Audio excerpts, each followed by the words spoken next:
When we look at Narmer's palette, we must break down his name. Nu, the sprouting air. And we understand about the sprouting air, we understand the progression of the sun and its rising and setting. I understand Mer and mermaids and mermen and Mem, the waters and the seas and the great basin. We look at Jonah and the whale and the great deep and the great fish and this coast. When we see in Zechariah, the 11th chapter, it says, "Open the doors, O Lebanon, that the fire may devour thy cedars." And when we look at this coast here of this great sunset coast and these cedar trees and these mountains, it says how. When we look at Yatlao and the Yalamu people, the western people of this coast, and Amu, and to Yale, to how, and this crying out and this lamenting in the crossing during the time of the harvest and death. But when we see here the voice and its fearfulness of hearing from the Lord, the voice is shaking, right? Earthquakes. We see in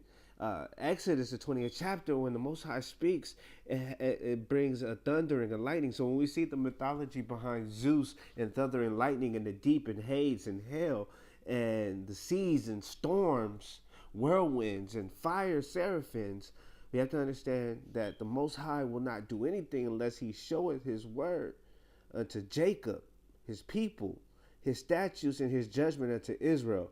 He had not done so with any nation, and for his judgments they have not known them. Praise ye the Lord. So when we look at these other nations and these other cultures, we gotta understand the Most High has revealed to us through our DNA, through our visions and our perception on our levels, our different ways of thinking, his truths and his secrets based upon the foundation and these mathematical principles and geometrics.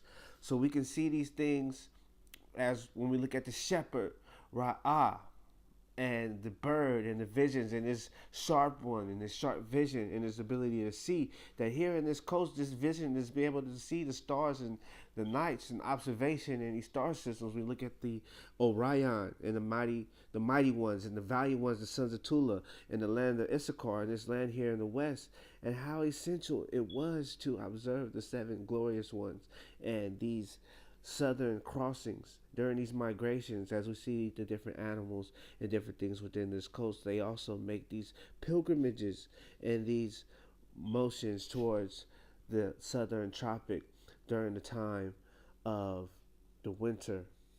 So many mythology behind Mary and Saturnalia and this time of crucifying one's flesh to make one perfected. We understand perfection, wholeness, finish, cold. In this region of the great Gadol, the great coast, and this finishing of this coast, and this crucifying and making one going from death into life. So you had to go through death in order to reach the spiritual realms beyond the material cube of Saturn, or what they call the black cube, the material matrix of these dimensions. We have, when you have the four directions, right, and then you have vertical, right? There's six directions, right? So death is what allows you to go beyond those realms of the flesh into the spirit. So when we see shadow plots on a clear day, the sun's light will cause a vertical stick to cast a shadow. The higher the sun is, the shorter the shadow. The lower the sun is, the longer the shadow. The shadow always points to opposition direction of the sun. So this is how observation and sun and location and the ley lines and how the tropics were necessary. When we look at the children of Issachar who were in these lands, when you look at First Chronicles, the 7th chapter, the Tula, the mighty men who were able to observe and create different calendars. When we look at Kol and the voice and hearing and shamans, right, and hearing from the heavens, the Shamains, and this beginning of the crossing of these ancient Kadim, this ancient priesthood.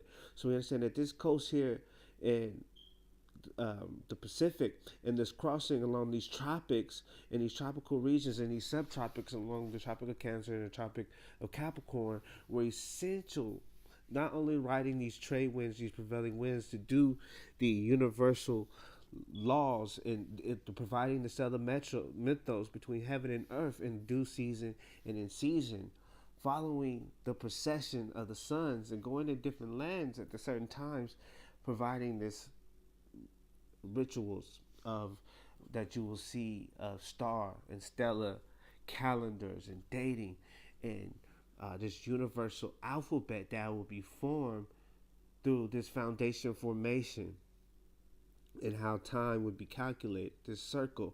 So when we look at these times of as we get ready to go through Thanksgiving to come into this time of Christmas, this winter solstice, this time of the fool. We look at the foolish one, Orion, the mighty one, and this time of the seven glorious ones and these different mythos and dealing with christening and crossing pilgrimages. And when we look at these times of the pilgrimages, especially during Thanksgiving, we look at the pilgrimages, the pilgrims, and Thanksgiving, and the different trades. Now, the subtropics were essential to the different times of the trade, especially during this time as you get closer to the winter, the cold, and because the sun was in the southern region of the tropics, which is the lower portion, the extremity of the circle, not the core of the circle. This is what leaves this darkness in this period of darkness and coldness in these regions. So the need to do fur trade and do business and come into California and the tropical regions was essential. So when we see here when the different times after the 1850s when the motorboats and the ability to come into Hawaii, into these lands, and the complete extinction of the Tasmanian people of the Australia in this region, understand the connection between California and the Hawaiian Islands and the Australians, and also when we see here the population of people during this time that they were trying to extinct here. Even in Oregon, this same governor, right, for some years he said, I have given this subject, African American Settler in California, my most serious candidate attention, right? They wanted to get rid of these so when we look at the different laws, right, and we see the Draco, the dragon, and the time of the seraphims and these different fires and the redemption. And in the scriptures in Revelations, the 11th chapter, said that we would have the power to rain fire from heaven.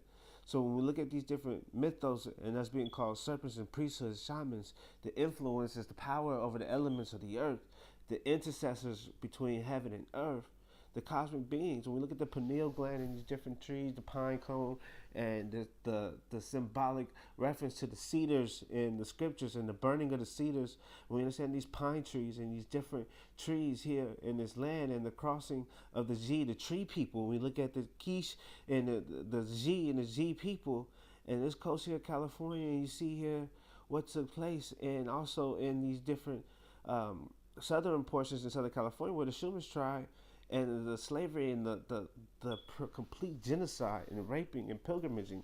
So when we understand during the time of the Spanish, right, Mexican got its independence during when its black president, and you have these conquerors coming in writing about these Californians that held power in government until the Mexican-American War was lost in 1850.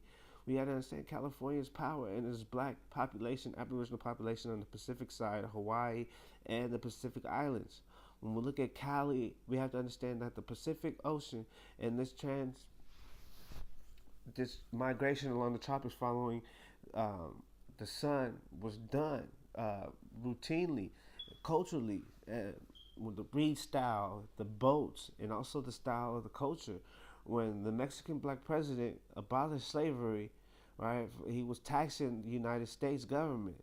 So when they finally was able to establish California, understand, what I'm saying, when Job was saying about these troglodyte cave dwellers and how they were driven forth from among men, right? So when we look at the mythology of these troglodyte cave dwellers who were lunar people who could not dwell in the sun, when you look at their culture and how they used the woman through rape, right, of the women and rape of the country, when you look at nymphos and the mythology behind day and night is really around the principles of nature, but we see how they demonize the culture, and then what's coming into the culture establishes Catholicism to demonize the woman, to not teach us the signs of heaven for us to understand